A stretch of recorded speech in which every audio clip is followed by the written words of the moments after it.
बिस्मिल्लाहिर्रहमानिर्रहीम, अस्सलाम वालेकुम। Welcome to my YouTube channel study with Afshan. Students, हम कर रहे थे चैप्टर नंबर 13 के न्यूमेरिकल। इससे पहले chapter number 10, chapter number 11, chapter number 12 के न्यूमेरिकल्स की तमाम वीडियोस मैं अपने चैनल पे अपलोड कर चुकी हूँ। सो आपसे रिक्वेस्ट है कि अगर आप मेरे चैनल पे नए हैं तो चैनल को सब्सक्राइब कर लें, वीडियो को लाइक करें एंड लिंक को शेयर करें। आज की वीडियो में हम करेंगे न्यूमेरिकल 13.4 एंड 13.5। इससे प्रीवियस तीनों न्यूमेरिकल्स की वीडियो भी मैं ऑलरेडी अपलोड कर चुकी हूँ। 13.4 में आपको कहा जा रहा है two charges repel each other with a force of 0.1 Newton. यानी दो चार्ज हैं जो एक दूसरे को रिपेल कर रहे हैं, धकेल रहे हैं। कितनी फोर्स के साथ? 0.1 न्यूटन के साथ। When they are 5 centimetre apart, जब वो एक दूसरे से कितने सेंटीमीटर अपार्ट है? 5 सेंटीमीटर, यानी एक दूसरे से दूर है। Find the force. अब आपने फोर्स फाइंड करनी है बिटवीन द सेम चार्जेस, इन्हीं सेम चार्जेस में, when they are 2 centimetre apart, जब वो 2 सेंटीमीटर एक दूसरे से दूर होंगे। तो यही चार्जेस होंगे, लेकिन अब डिस्टेंस जो है वो उनके दरमियान कितना दे दिया गया? 2 सेंटीमीटर का। तब इन पर फोर्स कितनी अप्लाई होगी ये आपने फाइंड करना है। तो न्यूमेरिकल 13.4 का सोल्यूशन करते हैं। चैप्टर नंबर 13 इलेक्ट्रोस्टैटिक का चैप्टर है। न्यूमेरिकल 13.4 हम सॉल्व कर रहे हैं। सबसे पहले हमें जो इन्फॉर्मेशन के मुताबिक डाटा गिवन है वो हम यहाँ पे नोट करेंगे। फोर्स हमें दी गई है 0.1 न्यूटन, ये मैं लिख चुकी हूँ। हमें डिस्टेंस दिया गया वो, यानी वो एक दूसरे से जो चार्जेस है वो कितने डिस्टेंस पर है? वो 5 सेंटीमीटर पर। इसको आर से रिप्रेजेंट कर लेंगे, ठीक है। चूंकि सेंटीमीटर में दिया गया, इसको मीटर में कन्वर्ट करेंगे। कैसे करेंगे? 5 डिवाइडेड बाय 100 करेंगे। जब 5 को 100 पे डिवाइड करेंगे तो 0.05 मीटर आ जाएगा। इसी तरह दूसरा भी हमें डिस्टेंस दिया गया जिसको आर डैश से हम रिप्रेजेंट कर लेते हैं, और वो हमें 2 सेंटीमीटर दिया गया है। इसको भी हम मीटर में कन्वर्ट करेंगे, 0.02 मीटर आ जाएगा। फाइंड हमने क्या करना है, मैं यहाँ पे लिख चुकी हूँ। फाइंड हमने फोर्स को फाइंड करना है, यानी एफ डैश। एक फोर्स हमें गिवन है, ठीक है, जब चार्जेस कितने सेंटीमीटर एक दूसरे से दूर है? 5 सेंटीमीटर। एक फोर्स हमने फाइंड करनी है, ठीक है, जब चार्जेस कितने सेंटीमीटर दूर है? 2 सेंटीमीटर।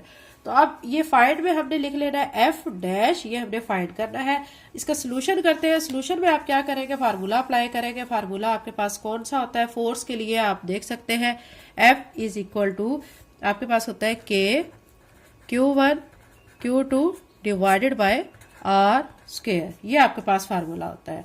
अब एफ जो है वो आपको गिवन है, वो आप क्या यहाँ पे लिखेंगे? 0.1, और के इसी तरह लिख देंगे Q1 Q2 और डिवाइडेड बाय आर स्क्वायर आपको दिया गया 0.05, इसका स्क्वायर कर देंगे।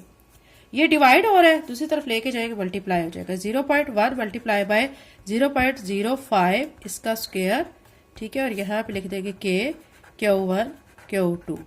इसको मजीद सॉल्व नहीं करेंगे, ठीक है, इसको इसी तरह स्टॉप करेंगे। क्योंकि अभी आपको पता है बच्चों, हमारे पास दो फोर्सेस है।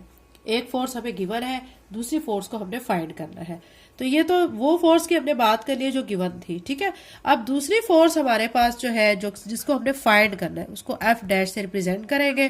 फार्मूला यही लगाएंगे के Q1 Q2 डिवाइडेड बाय, अब आर स्क्वायर की जगह पे क्या आ जाएगा? R dash square. अब चूंकि हमने इस फोर्स को फाइंड करना है तो ये एफ डैश इसी तरह लिखा रहने देंगे। ये जो के Q1 Q2 है, इसकी जगह पे ये देखिए के Q1 Q2, ये वाली जो इसकी वैल्यू आई हुई है ना, इस वैल्यू को हम यहाँ पे लिख देते हैं, ठीक है। तो क्या वैल्यू है? 0.1 multiply by 0.05 whole square divided by R dash square. अब आर डैश हमारे पास क्या है? 0.02, इसका स्क्वायर कर देंगे, ठीक है। उसके बाद एफ डैश इसी तरह लिखकर आपने क्या करना है कि 0.1 को मल्टीप्लाई कर लेना है 0.05 का स्क्वायर। जब ओपन कर लेंगे उसकी जो वैल्यू आएगी उसको 0.1 से मल्टीप्लाई करेंगे, ठीक है। उसके बाद 0.02 को 0.02 से मल्टीप्लाई करके जो आंसर आएगा वो यहाँ पे नोट कर लेंगे। फिर क्या करेंगे? ये कैलकुलेटर से बहुत इजीली काम हो जाता है, ठीक है। अब आपने फिर क्या करना है कि इसको आंसर को जो ओपन करके आया हुआ है इस आंसर के साथ मल्टीप्लाई कर लेना है, और इसका जो आंसर आया वो उसके नीचे लिख देना है। फिर क्या करना है कि इन दोनों को आपस में डिवाइड करके सॉल्व कर लेना है। कैलकुलेटर से बहुत इजीली ये काम हो सकता है, आप इजीली मल्टीप्लाई डिवाइड कर सकते हैं। जब हम इसको सॉल्व कर लेंगे, सॉल्व करके हमारा आंसर आएगा 0.62। फोर्स का यूनिट क्या होता है? न्यूटन। ये लिख देंगे। हमने यही बच्चों क्या करना था? फाइंड करना था, ठीक है। ये चीज हो चुकी है। उसके बाद अब हमने क्या करना है? हमने इसका रिजल्ट लिखना होता है। तो यहाँ पे मैं रिजल्ट लिख लेती हूँ।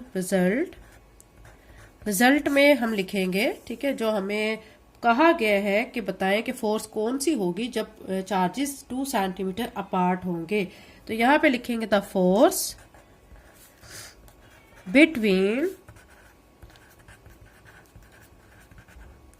द सेम चार्जेस, क्योंकि चार्जेस सेम थे इसीलिए हमने वैल्यूज भी उनकी पुट की है। सेम चार्जेस इज क्या है ये आपके 0.62 न्यूटन। साथ में लिख दे व्हेन दे आर, ठीक है, कितने सेंटीमीटर वो अपार्ट थे एक दूसरे से, 2 सेंटीमीटर। न्यूमेरिकल 13.5 करते हैं। इसमें आपको कहा गया था electric potential at a point, electric potential एक पॉइंट पर इन एन इलेक्ट्रिक फील्ड, एक इलेक्ट्रिक फील्ड में कितना दिया गया 10⁴ volt. If charge of 100 microcoulomb, अगर charge 100 microcoulomb is brought from the infinity to this point, अगर एक ऐसा चार्ज जिसका मतलब जो 100 माइक्रोकूलम होगा उसको हम इन्फिनिटी से इस पॉइंट पर लाएंगे, what would be the amount of work done on it. तो उस चार्ज को उस पॉइंट तक लाने के लिए हमें कितना काम करना होगा, वो काम हमने फाइंड करना है। तो न्यूमेरिकल 13.5 का सोल्यूशन करते हैं। चैप्टर नंबर 13 इलेक्ट्रोस्टैटिक का चैप्टर 13.5 न्यूमेरिकल हम सॉल्व कर रहे हैं। हमें जो गिवन है वो हमें पोटेंशियल डिफरेंस दिया गया है, वी से रिप्रेजेंट कर रही हूँ, 10⁴ वोल्ट दिया गया है। फिर चार्ज 100 माइक्रोकूलम, आपको पता है माइक्रोकूलम दिया गया हो तो उसको हमने कूलम में कन्वर्ट करना है, तो हम उसको क्या करेंगे 10⁻⁻6 से मल्टीप्लाई करेंगे, ठीक है। तो ये मैंने 100 लिख के मल्टीप्लाई बाय 10⁻⁻6 कूलम लिख दिया है। उसके बाद आप देखें ये जो 100 है इसको मैं ऐसे भी लिख सकती हूँ 10⁻2 और यहाँ पे 10⁻6 कूलम। आप देख सकते हैं कि बेस सेम हो तो पावर्स को हम क्या कर लेते हैं, ऐड कर लेते हैं। तो मैं क्या करूंगी 10 लिख के 2, यहाँ पे चूंकि माइनस का साइन है -6 लिख के, ठीक है। और हम इस स्टेप को कैसे सॉल्व करेंगे, 6 में से 2 को माइनस करेंगे तो 4 आ जाएगा। तो यहाँ पे आ जाएगा -4 कूलम। ये आपका यहाँ पे क्या आ चुका है, क्यू आ चुका है। ये यहाँ तक आपको क्लियर हो गया। उसके बाद हमने जो फाइंड करना है वो हम यहाँ पे लिख लेते हैं, टू फाइंड, हमें फाइंड करना है, किसको फाइंड करना है, वर्क डन को, यानी इसको W से रिप्रेजेंट करेंगे। ये वो काम होगा जो हम चार्ज को इन्फिनिटी से उस पॉइंट तक लाने में करेंगे, ठीक है। अब इसका सोल्यूशन करते हैं। सोल्यूशन में आपने फार्मूला लिखना है W = QV, ठीक है। W चूंकि हमने फाइंड करना है, Q हमारे पास ऑलरेडी है 10⁻⁻4 और वोल्ट भी हमें क्या दिया गया है, यहाँ पे आप देख सकते हैं 10⁻4, ठीक है। तो यहाँ पे 10⁻4 लिखेंगे। W यहाँ पे लिखकर आपने क्या करना है, बेस सेम है, पावर्स को ऐड करेंगे, -4 + 4। अब W इसी तरह लिख के 10 इसी तरह लिख के, अब ये +4 -4 से कैंसिल हो जाएगा, यहाँ पे 0 आ जाएगा। किसी भी चीज की पावर 0 होती है तो इक्वल टू 1 आ जाता है। देखिए 10⁻0 किसके इक्वल होगा, 1 के इक्वल होगा। इसी तरह 2⁻0 किसके इक्वल होगा, 1 के इक्वल होगा, ठीक है। अब यहाँ पे हम लिख देंगे 1। ये हमने क्या फाइंड किया, वर्क। आपको पता है जब वर्क फाइंड किया जाता है तो उसका यूनिट क्या होता है, जॉल। तो यहाँ पे J से इसको रिप्रेजेंट कर लेते हैं, ठीक है। अब यहाँ पे फाइनली हम रिजल्ट लिखेंगे। रिजल्ट की आप हेडिंग देंगे, आप लिखेंगे 1 joule work is done to bring a 100 microcoulomb charge from infinity